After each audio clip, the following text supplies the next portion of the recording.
खंजर निकाला और किशन की तरफ फेंकते हुए कहा, ठीक है, चलो अपनी दोनों आंखें निकालकर मुझे दे दो। खंजर को ले लिया और अपनी आंखों को निकालना चाहा। जाल में मेरे फंस जा रे मछली रानी, मेरा दिन हो जाए सफल। एक नदी के किनारे किशन जाल डालकर मछली पकड़ रहा था। किशन एक मछुआरा था जो मछली पकड़कर अपने परिवार का गुजारा करता था। अरे भगवान, आज तो एक भी मछली नहीं आई, क्या करूं समझ नहीं आता।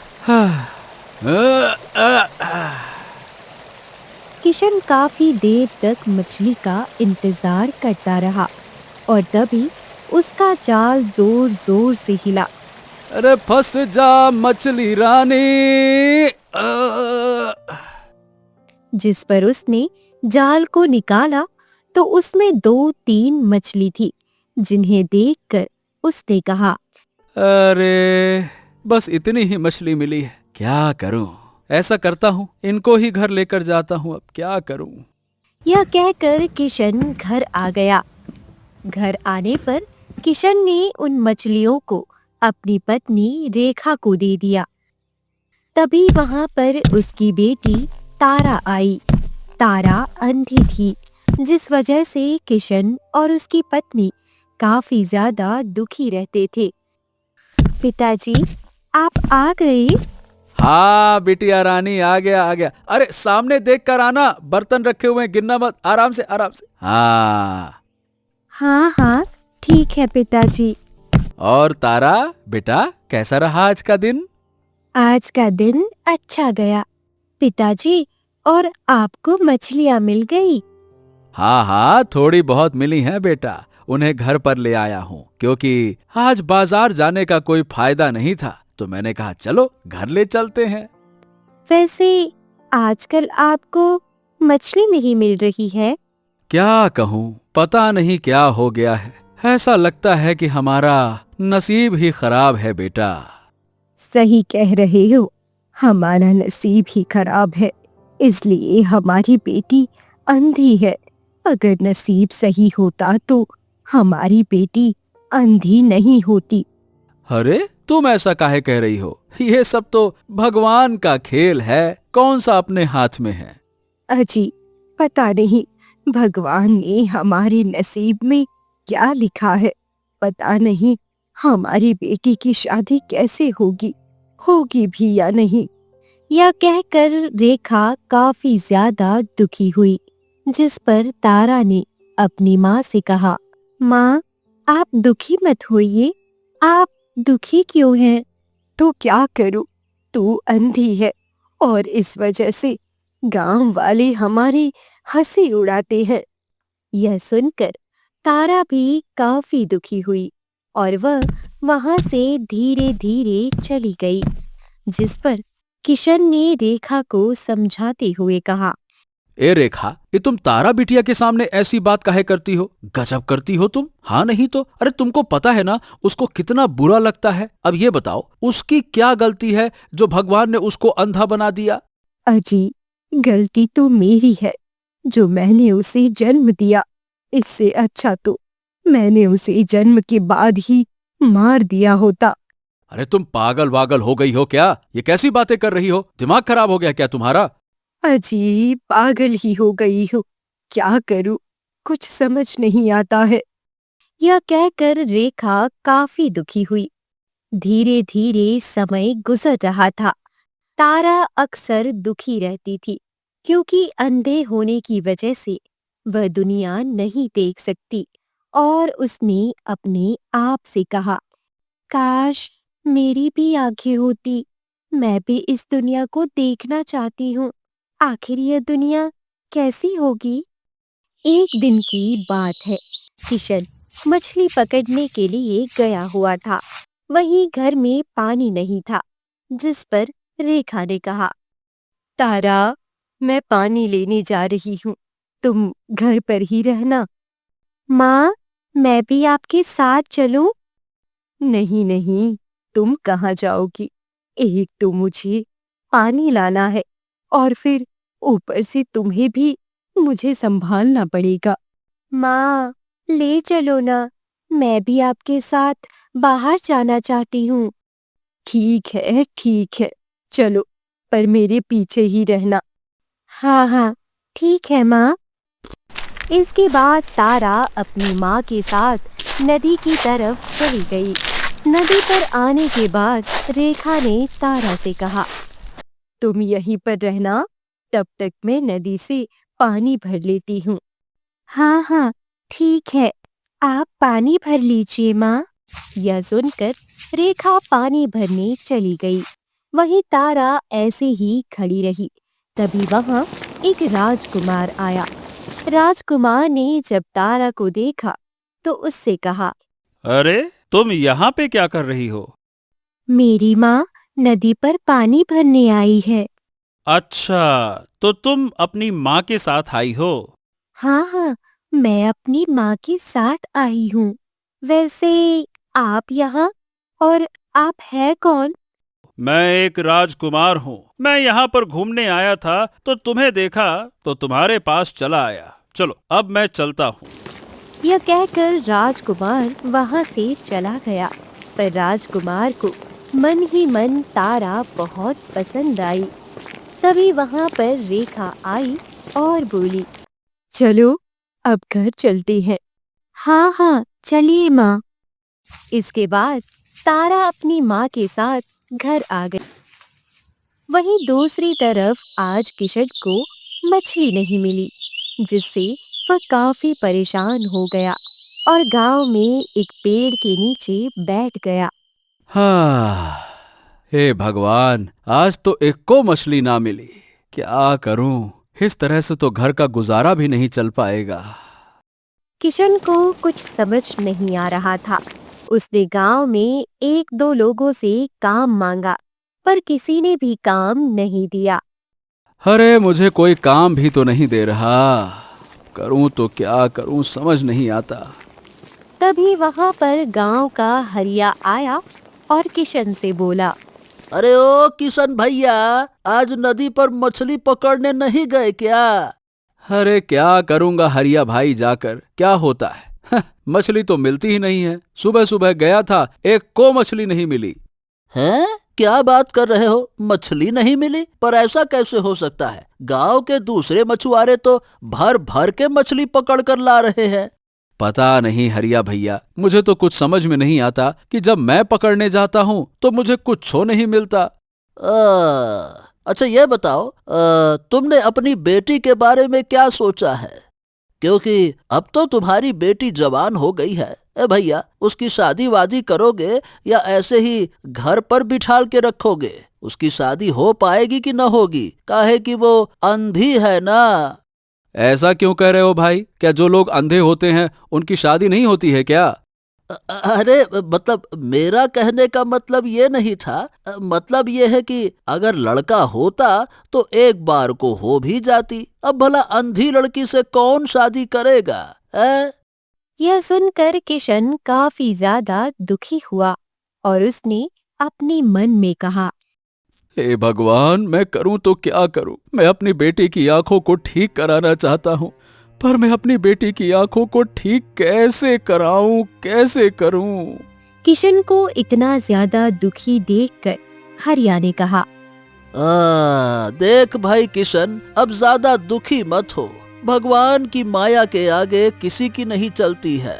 जो होता है अच्छे के लिए होता है, समझा? चल, अब मैं चलता हूँ। राम राम। यह कहकर हरिया वहां से चला गया, जिस पर किशन घर आ गया। घर आने पर किशन अपने घर के बाहर बैठ गया। तभी वहां रेखा आई और उसने जब किशन को बाहर बैठा देखा तो कहा, अजी, आप घर के बाहर क्या कर रहे हैं? हाँ, बस ऐसे ही बैठा हूँ। क्या करूँ, कुछ समझ नहीं आ रहा, क्योंकि आज भी मछली तो मिली नहीं और ना ही गांव में कोई काम मिला। अजी, तो अब हम लोग क्या करेंगे? क्योंकि इस तरह तो हमारे घर का गुजारा हो नहीं पाएगा। हाँ रेखा, यही तो सोच रहा हूँ। वही गांव वाले मेरी बेटी के बारे में बुरी बुरी बातें कहते हैं, ताना मारते हैं। समझ नहीं आता कि मैं अपनी बेटी की आंखों को ठीक कैसे करूं, कैसे। अजी, मुझे नहीं लगता है कि तारा की आंखें ठीक होगी, क्योंकि वह तो जन्म से ही अंधी है ना। अरे नहीं नहीं भाई रेखा, ऐसी कोई बात नहीं है। कोई ना कोई तो रास्ता जरूर होगा। इस दुनिया में कुछ भी नामुमकिन नहीं है। कोई समस्या है तो उसका उपाय भी है। वहाँ पर राजकुमार आ गया। राजकुमार को देखकर वह दोनों काफी ज्यादा हैरान हुए और किशन ने राजकुमार से कहा, अरे प्रणाम राजकुमार, आप यहाँ यहाँ क्या कर रहे हैं आप? यहाँ पर हम आपसे ही मिलने आए हैं। दरअसल हम आपकी बेटी का हाथ मांगने के लिए आए हैं। हमें आपकी बेटी बहुत पसंद है। यह सुनकर किशन और रेखा काफी ज्यादा खुश हो गए। फिर किशन ने कहा, हाँ, क्या क्या क्या क्या आप सच कह रहे हैं राजकुमार? आपको मेरी बेटी पसंद है? हाँ हाँ, मैं आपकी बेटी को पसंद करता हूँ। मैंने उसे कुछ दिनों पहले नदी के किनारे देखा था। आपकी बेटी बहुत सुंदर है, अद्भुत है वो, अद्भुत। क्या आपने मेरी बेटी से बात की थी? हाँ हाँ, मैंने आपकी बेटी से बात भी की थी। पर बात क्या है? आप ये ऐसे एक एक करके उटपटांग से सवाल क्यों पूछ रहे हैं? तो फिर आपको पता होगा कि मेरी बेटी अंधी है। यह सुनकर राजकुमार काफी हैरान हुआ और बोला, क्या कहा? आपकी बेटी अंधी है? हाँ हाँ हाँ, मेरी बेटी अंधी है राजकुमार। क्या आपको पता नहीं है? नहीं नहीं नहीं नहीं, मुझे तो नहीं पता। हो यह कहकर राजकुमार काफी ज्यादा परेशान हुआ और फिर उसने कहा, ठीक है, अगर ऐसी बात है कि आपकी बेटी अंधी है तो कोई बात नहीं, हम कुछ दिनों बाद आते हैं, क्योंकि हमें इस बारे में अपने पिताजी से बात करनी होगी। चलिए।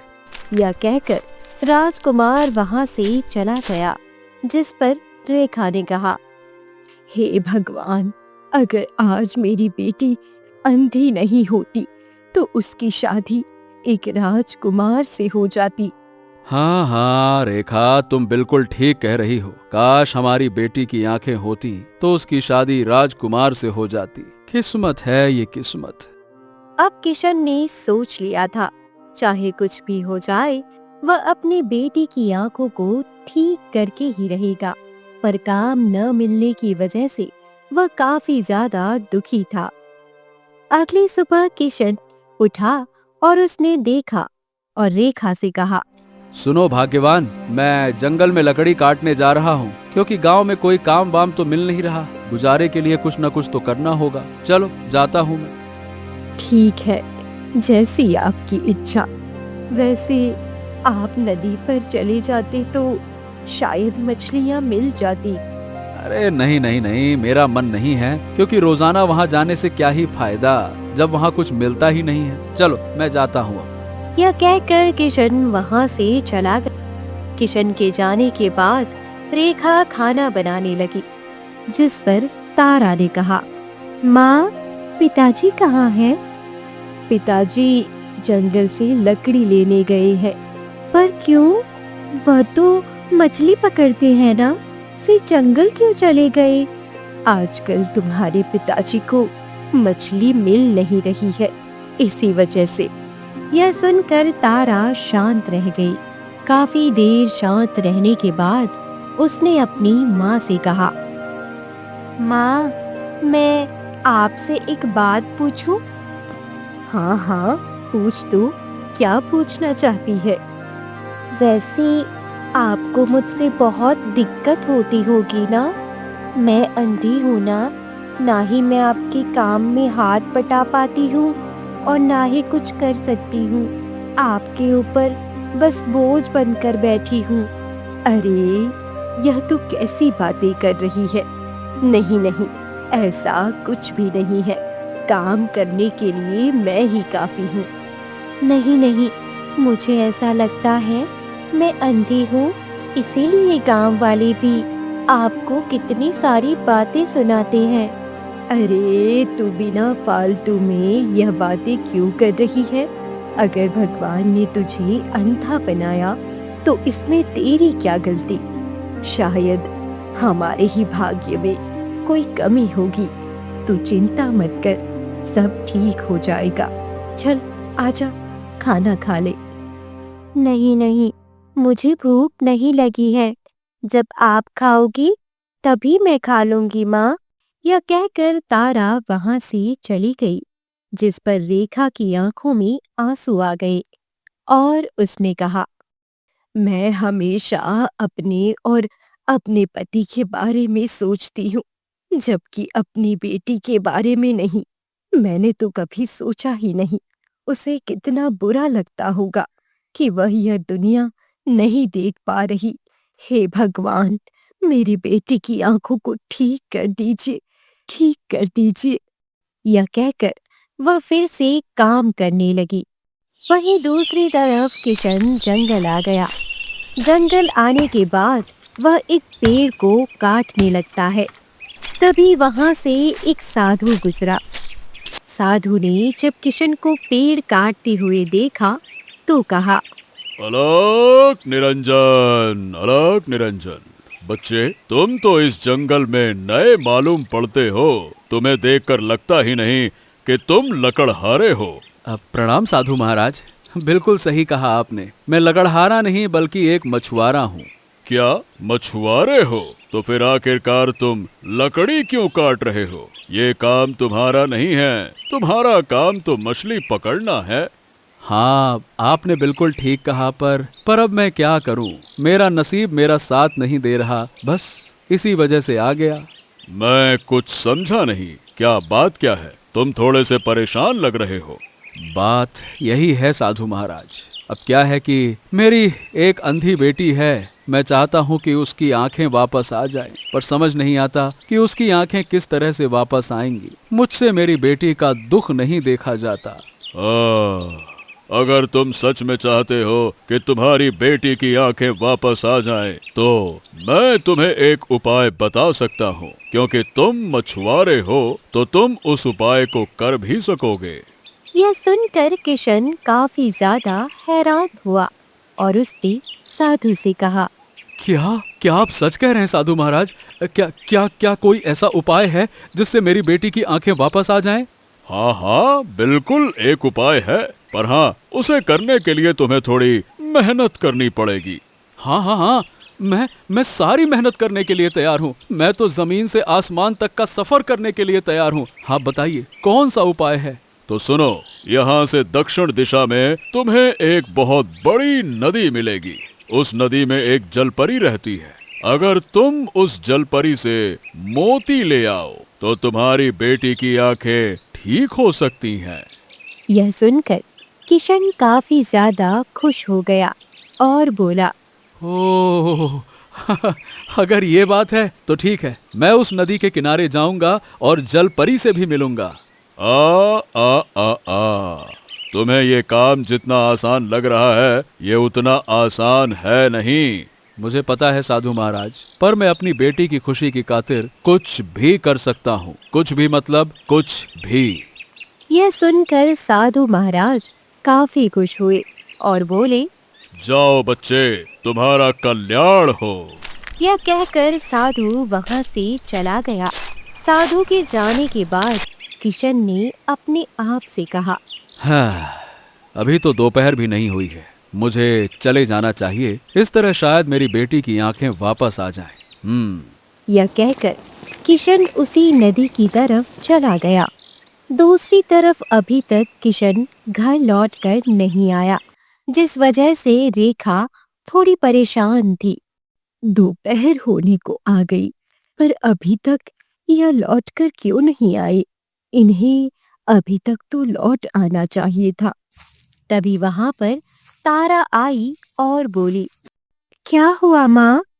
कुछ नहीं बेटी, अभी तक तुम्हारे पिताजी लौटकर नहीं आए। क्या पिताजी लौटकर नहीं आए? पर उन्हें तो आ जाना चाहिए था ना। यही तो मुझे समझ नहीं आ रहा। शायद जंगल से सीधा बाजार चले गए हैं लकड़ी बेचने के लिए। हाँ, ऐसा हो सकता है माँ। इसलिए उन्हें देर लग रही है। आप चिंता मत कीजिए, पिताजी आ जाएंगे। वहीं किशन जंगल के अंदर चलता जा रहा था। दक्षिण दिशा में आने के बाद उसने कहा, हाँ, बाप रे, चलते चलते तो मैं दक्षिण दिशा के काफी अंदर आ गया। आखिरकार वो नदी है कहाँ? साधु महाराज तो बता रहे थे कि वो नदी बहुत ही बड़ी है, पर मैंने तो कभी भी उस नदी के बारे में सुना ही नहीं। अब ये नई नदी कहाँ से आ गई? इसके बाद किशन और आगे चला गया। काफी आगे आने पर उसे नदी के बहने की आवाज सुनाई दी, जिस पर उसने अपने आप से कहा, अरे, यहाँ आसपास नदी के बहने की आवाज तो सुनाई दे रही है, पर नदी दिखाई क्यों नहीं दे रही? अब भला ये कैसे हो सकता है?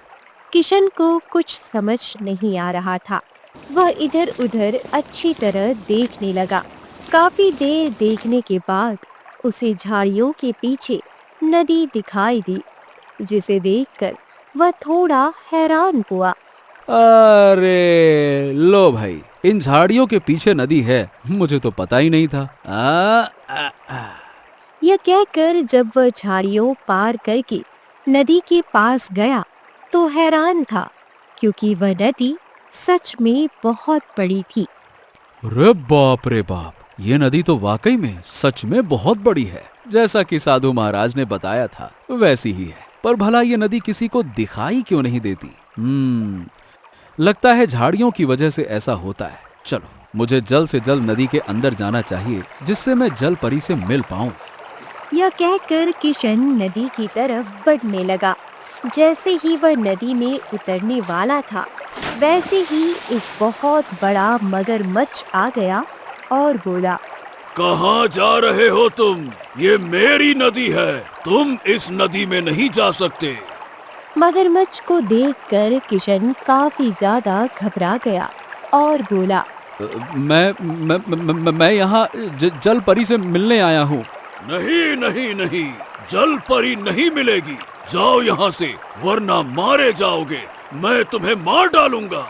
नहीं नहीं नहीं नहीं, तुम ऐसा मत करो। मैं यहाँ पर अपनी बेटी की आंखों के लिए आया हूँ। मेरी बेटी अंधी है। मुझे कुछ नहीं पता। जाओ जाओ यहाँ से, वरना मुझसे बुरा कोई नहीं होगा। अरे अरे अरे अरे अरे, ये मगरमच्छ तो रास्ता छोड़ ही नहीं रहा। अब मैं करूं तो क्या करूं? मुझे किसी न किसी तरह से उस जल परी से मिलना ही होगा। मगरमच्छ रास्ता छोड़ने के लिए तैयार नहीं था, जिस वजह से किशन काफी ज्यादा परेशान हो गया। किशन काफी देर तक मगरमच्छ से विनती करता रहा, पर मगरमच्छ ने नहीं माना, जिस पर वह काफी परेशान हुआ। तभी उसके दिमाग में एक उपाय आया और वह वहां से चला गया, जिसे देखकर मगरमच्छ काफी ज्यादा खुश हो गया।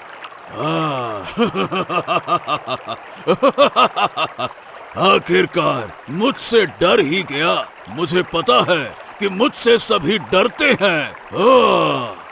तभी अचानक मगरमच्छ एक जाल में फंस गया, जिसे देखकर वह काफी ज्यादा हैरान हुआ। अरे ये क्या? अरे ये जाल मेरे ऊपर कहाँ से आ गया? तभी वहाँ किशन आया और बोला, मैं एक मछुआरा हूँ और मुझे पता है कि तुम जैसे जीवों को कैसे वश में किया जाता है।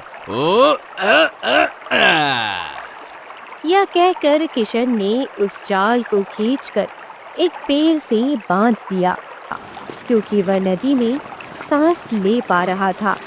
बाप रे, बड़ी हैरानी की बात है कि मैं तो नदी में आराम से चल पा रहा हूँ और सांस भी ले पा रहा हूँ। ये क्या चक्कर है?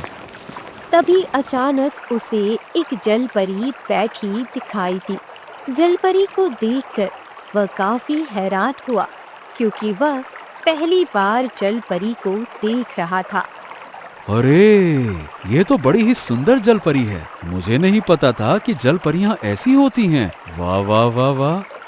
तभी अचानक जल परी की नजर किशन पर गई और वह थोड़ी हैरान होकर बोली, तुम यहाँ कैसे आए? मेरे रक्षक ने तुम्हें रोका नहीं? मैंने आपके रक्षक को कैद कर लिया। यह तुम क्या कह रहे हो? मेरे रक्षक को कोई भी कैद नहीं कर सकता, क्योंकि वह बहुत ही ताकतवर है। मुझे पता है कि वो ताकतवर है, पर उसमें बुद्धि कम थी। इसीलिए मैं एक मछुआरा हूँ और मैंने उसे आसानी से पकड़ लिया। मैं यहाँ पर अपनी बेटी के लिए आया हूँ, आप मेरी मदद कीजिए। यह सुनकर जलपरी थोड़ी हैरान हुई और बोली, पर मैं तुम्हारी मदद कैसे करूं? मुझे 2 मोती दे दीजिए, क्योंकि साधु महाराज ने कहा है कि अगर आप मुझे मोती देंगी तो मेरी बेटी की आंखें ठीक हो जाएंगी। नहीं नहीं, तुम मुझसे झूठ बोल रहे हो। मेरे मोती बहुत ही बेशकीमती होते हैं, इसीलिए तुम झूठी कहानी बना रहे हो। नहीं नहीं नहीं नहीं नहीं, मैं झूठी कहानी नहीं बना रहा। मेरी बेटी वो बेचारी जन्म से अंधी है, जिस वजह से उसे काफी सारे दुखों का सामना करना पड़ता है। मैं अपनी बेटी की आंखों को सही करना चाहता हूँ। क्या यह बात सच है? अगर यह बात सच है तो तुम्हें एक परीक्षा देनी पड़ेगी, तभी मैं तुम्हें अपने मोती दूंगी। हाँ हाँ, मुझे मंजूर है। आप बताइए, आपको क्या परीक्षा लेनी है? मैं सारी परीक्षाएं देने के लिए तैयार हूँ, बताइए। यह सुनकर जलपरी काफी खुश हुई और बोली, एक बार फिर सोच लो, कहीं ऐसा ना हो तुम पीछे हट जाओ। नहीं नहीं नहीं नहीं नहीं, मैं पीछे नहीं हटूंगा। आप बताइए तो सही, मुझे करना क्या है? यह सुनकर जलपरी ने एक खंजर निकाला और किशन की तरफ फेंकते हुए कहा, ठीक है, चलो अपनी दोनों आंखें निकालकर मुझे दे दो, इसके बाद ही मैं तुम्हें मोती दूंगी। यह सुनकर किशन काफी ज्यादा हैरान हुआ। उसे नहीं पता था कि जलपरी कुछ ऐसा कहेगी, पर उसे अपनी बेटी की आंखें किसी भी कीमत पर ठीक करनी थी और उसने कहा, ठीक है, अगर आप यही चाहती हैं तो मैं अपनी दोनों आंखों को निकालकर आपको दे देता हूँ। हाँ। यह कहकर किशन ने खंजर को ले लिया और अपनी आंखों को निकालना चाहा। यह सब देखकर जलपरी ने उसे रोका और कहा, रुक जाओ, मुझे यकीन हो गया है तुम अपनी बेटी के लिए ही आए हो। मैं तुम्हें मोती देने के लिए तैयार हूँ। यह सुनकर किशन काफी ज्यादा खुश हुआ और फिर जलपरी ने उसे 2 मोती दिए और कहा, इन मोतियों को अपनी बेटी की आंखों से लगा देना। आंखों से लगते ही तुम्हारी बेटी की आंखों की रोशनी लौट आएगी, पर याद रखना, इसके बाद यह मोती गायब हो जाएंगे। मुझे मंजूर है। मुझे वैसे भी इन मोतियों का कोई लालच नहीं है। मुझे बस अपनी बेटी की आंखें ठीक करनी है। और वह वहां से चला आया। बाहर आने के बाद उसने मगरमच्छ को आजाद कर दिया, जिसे देखकर मगरमच्छ हैरान हुआ और बोला, तुमने मुझे आजाद क्यों कर दिया? क्योंकि मेरा काम हो गया और यहाँ किसी को नुकसान पहुँचाने के लिए मैं नहीं आया था, बस अपनी बेटी के लिए आया था। तरफ चला गया। शाम होते होते किशन घर आ गया। रेखा ने जब उसे देखा तो कहा, अजी, आप कहाँ चले गए थे? पता है मैं कितना परेशान हो गई थी। भला कोई इतना देर से कैसे आ सकता है? अरे रेखा, अब परेशान होने की जरूरत नहीं है, क्योंकि हमारे दिन बदलने वाले हैं। यह आप क्या कह रहे हैं? भला हमारे दिन कैसे बदल जाएंगे? रुको रुको रुको, तुम्हें सब पता चल जाएगा। ये बताओ, हमारी बेटी तारा कहाँ है? तारा, ओ तारा, बेटा तारा। अपने पिता की आवाज सुनकर तारा बाहर निकलकर आई और बोली, बताइए पिताजी, क्या हो गया है? हाँ, आजा बेटा, मेरे पास आजा, आजा आजा आजा आजा। हाँ। यह सुनकर तारा धीरे धीरे अपने पिता किशन के पास आई और बोली, हाँ हाँ, बताइए पिताजी, बताइए। अब यहाँ आराम से बैठ जा बेटा, बैठ जा बैठ जा। वहीं यह सब देखकर रेखा काफी ज्यादा हैरान हुई और बोली, आखिर ऐसा क्या हो गया है? आप कुछ बताते क्यों नहीं? हाँ हाँ, रुको तो सही भाई, अभी तुम्हें सब पता चल जाएगा, बस थोड़ी देर रुको। इसके बाद किशन ने उन दोनों मोतियों को निकाला और तारा की आंखों से लगा दिया। तभी एक तेज रोशनी निकली और मोती गायब हो गए, जिसे देखकर किशन थोड़ा हैरान हुआ। और तभी तारा ने अपनी आंखें खोली तो वह हैरान थी, क्योंकि वह अपने माता पिता को देख सकती थी। पिताजी, माँ, मैं आपको देख सकती हूँ। यह शब्द सुनकर किशन काफी ज्यादा खुश हुआ और बोला, हाँ बेटा, तुम मुझे देख सकती हो ना तारा, देखो बेटा। हाँ हाँ पिताजी, मैं आपको देख सकती हूँ। वहीं जब यह बात रेखा को पता लगी तो वह भी काफी ज्यादा खुश हुई और बोली, अरे वाह, यह तो चमत्कार हो गया। हमारी बेटी देख सकती है, पर यह सब हुआ कैसे? रेखा, ये सब उन जादुई मोतियों की वजह से हुआ है। क्या मोतियों की वजह से? पर आपको ये मोती कहाँ से मिले? मोती वो तो मुझे जल परी ने दिए थे।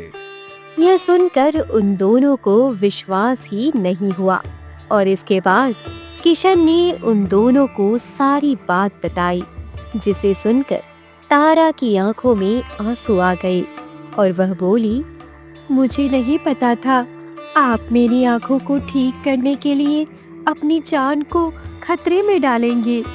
हैं? अरे बेटा, तू ऐसा क्यों कह रही है? तुझे नहीं पता मुझे तेरी कितनी फिक्र थी। जब तेरी आंखें नहीं थी ना बेटा, तो मुझे दिन रात बस यही चिंता सताती रहती थी कि तू अपना जीवन कैसे बिताएगी। अब देख, तेरी आंखें वापस आ गई। अब तू अपना जीवन आराम से बिताएगी, हमारा बुढ़ापे में सहारा बनेगी। हम बुढ़ों की आंखें तू ही बनेगी बेटा। हाँ हाँ, तेरे पिताजी बिल्कुल ठीक कह रहे हैं। आज मैं बहुत ज्यादा खुश हूँ।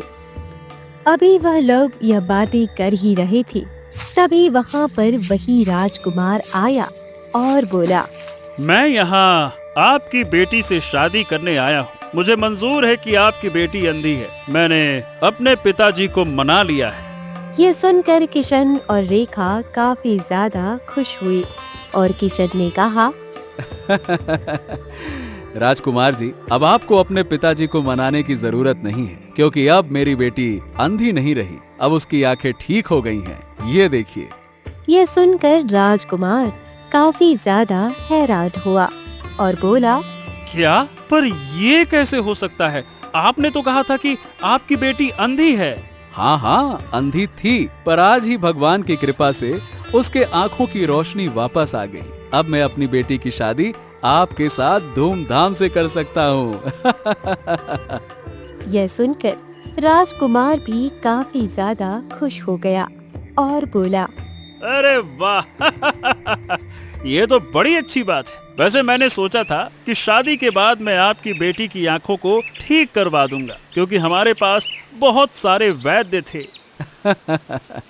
अब इसकी कोई जरूरत नहीं है, क्योंकि अब मेरी बेटी की आंखें भगवान की कृपा से पूरी तरह से ठीक हैं। क्यों बेटा, राजकुमार से शादी करोगी ना? इसके बाद किशन ने अपनी बेटी तारा की शादी धूमधाम से राजकुमार के साथ कर दी और अब किशन और उसकी पत्नी काफी ज्यादा खुश थे और अपना जीवन आराम से बिता रहे थे।